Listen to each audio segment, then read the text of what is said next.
जय श्री कृष्णा, राधे राधे। नमस्कार दोस्तों, स्वागत है आपका ब्रजनारी यूट्यूब चैनल में। दोस्तों, आज मैं आपको कजरी तीज की व्रत की कहानी सुनाने जा रही हूँ। यह तीज भादौ माह के कृष्ण पक्ष में तृतीया को आती है। ग्रामीण भाषा में इसे तीजा भी कहते हैं और इसे बूढ़ी तीज, नीमड़ी तीज, बड़ी तीज, सातुड़ी तीज के नाम से भी जाना जाता है। इसमें सुहागिन स्त्रियां और कुंवारी कन्याएं नीमड़ी माता का व्रत रखती हैं, पूजन करती हैं और नीमड़ी माता माता पार्वती का ही स्वरूप है। देरी न करते हुए कहानी शुरू करते हैं। एक गांव में गरीब ब्राह्मण और ब्राह्मणी रहते थे। वह इतने गरीब थे कि उन्हें 2 वक्त का भोजन भी बड़ी मुश्किल से मिलता था।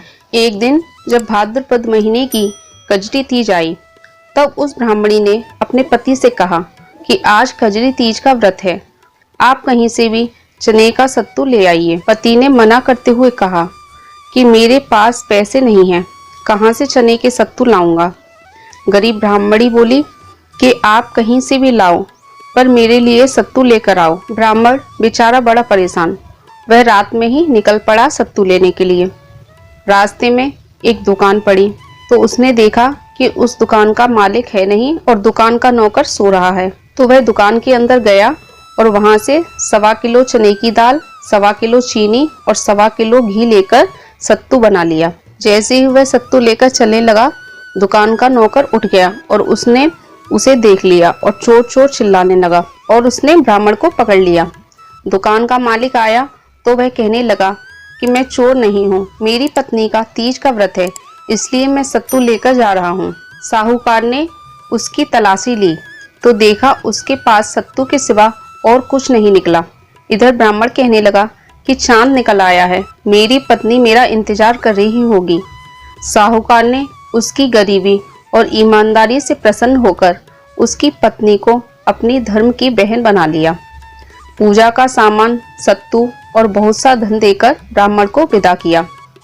तीज माता आप जैसे ब्राह्मण और उसकी पत्नी पर प्रसन्न हुई, उसकी लाज रखी, वैसे सबकी लाज रखना। बोलिए तीज माता की जय। अब दोस्तों सुनते हैं नीमड़ी माता की कहानी। किसी नगर में एक सेठ सेठानी रहते थे। उनके पास बहुत धन संपत्ति थी, लेकिन उनके कोई भी संतान नहीं थी। भाद्रपद माह में कजरी तीज माता का व्रत आया। सेठानी ने पूजा करके तीज माता से कहा, हे तीज माता, यदि मेरे संतान हो जाइए तो मैं आपको 1.25 मन का सत्तू चढ़ाऊंगी। तीज माता ने उसकी सुन ली। 9वें महीने उसने एक पुत्र को जन्म दिया, परंतु सेठानी नीमड़ी माता को सत्तू चढ़ाना भूल गई। सेठानी के 7 बेटे हो गए, लेकिन वह नीमड़ी माता को सत्तू चढ़ाना भूल गई। पहला बेटा विवाह योग्य हो गया। उसका विवाह हो गया, उसके पहले दिन ही एक सर्प के डसने से उसकी मृत्यु हो गई। इसी प्रकार सेठानी के 5 बेटों का विवाह हुआ और विवाह के पहले दिन ही सर्प के डसने से मृत्यु हो गई। अब जब 7वें बेटे की विवाह की बारी आई तो सेठानी ने अपने 7वें बेटे का विवाह करने से मना कर दिया। फिर गांव वालों के बहुत समझाने पर उसने अपने पति से कहा कि आप मेरे इस बेटे की सगाई बहुत दूर करना। अपने 7वें बेटे की सगाई करने के लिए सेठ घर से बाहर चला और चलते चलते बहुत दूर एक गांव में आ गया। वहां कुछ लड़कियां खेल रही थीं और मिट्टी के घर बना रही थीं। सब लड़कियों ने अपने अपने घर तोड़ दिए, लेकिन एक लड़की बोली कि मैं अपना घर नहीं तोड़ूंगी। सेठ जी वहां से खड़े खड़े यह सब देख रहे थे और सेठ जी सोचने लगे कि यह लड़की तो बहुत समझदार है। सब लड़कियों ने अपने मिट्टी के घर बनाए और बनाकर तोड़ दिए, पर इस लड़की ने अपना घर नहीं तोड़ा।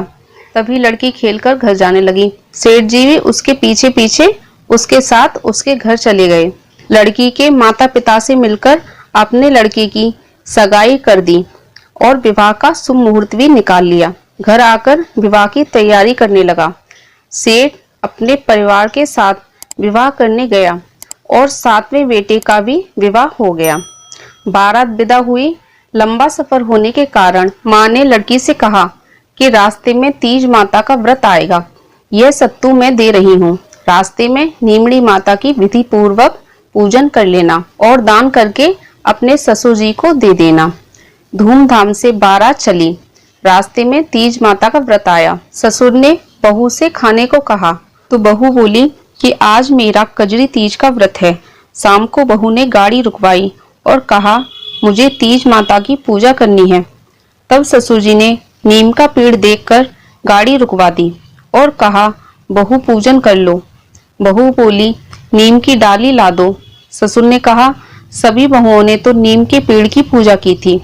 बहू नहीं मानी और बोली, मैं तो डाली की ही पूजा करूंगी। बहू के कहे अनुसार ससुर जी ने पूजा की तैयारी करवा दी।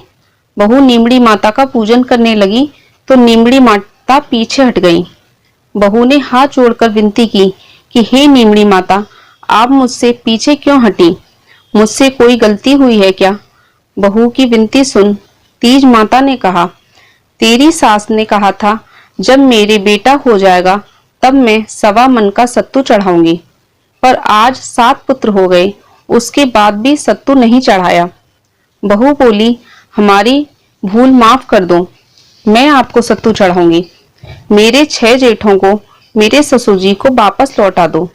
तीज माता ने नई बहू का भक्ति भाव देखकर प्रसन्न हो गईं। बहू ने नीमड़ी माता का पूजन किया और चंद्रमा को अर्घ दिया। उसके पति ने सत्तू पासा और ससुर जी को दान दे दिया। बारात घर पहुंची। बहू का घर में प्रवेश हुआ। बहू के घर में प्रवेश होते ही उसके 6 जेठ प्रकट हो गए। ससुर जी ने धूमधाम से बहू का गृह प्रवेश किया। सासू जी बहू के पांव पड़ने लगी। तब बहू ने कहा, आप यह क्या कर रही हो? आपने जब तीज माता के सत्तू बोले थे उन्हें याद करो। सास को याद आ गई और उसने तीज माता से क्षमा मांगी। फिर अगली साल भाद्रपद महीने में कजरी तीज आई। 7.25 मन का सत्तू बनाकर नीमड़ी माता को चढ़ाया। धूमधाम से नीमड़ी माता का पूजन किया। हे नीमड़ी माता, जिस प्रकार बहू से प्रसन्न हुई उसी प्रकार सबसे प्रसन्न होना, संतान को लंबी आयु देना, सबको अटल सुहाग देना। हे तीज माता, आपकी जय हो। हे नीमड़ी माता, आपकी जय हो। इसी प्रकार व्रत त्योहारों की कहानियां सुनने के लिए हमारे चैनल को जरूर सब्सक्राइब कर लें और यदि अभी तक आपने वीडियो को लाइक नहीं किया है तो जरूर कर दें और कमेंट में नीमड़ी माता की जय, तीज माता की जय जरूर लिखें। वीडियो को पूरा देखने के लिए धन्यवाद। जय श्री कृष्णा। राधे राधे।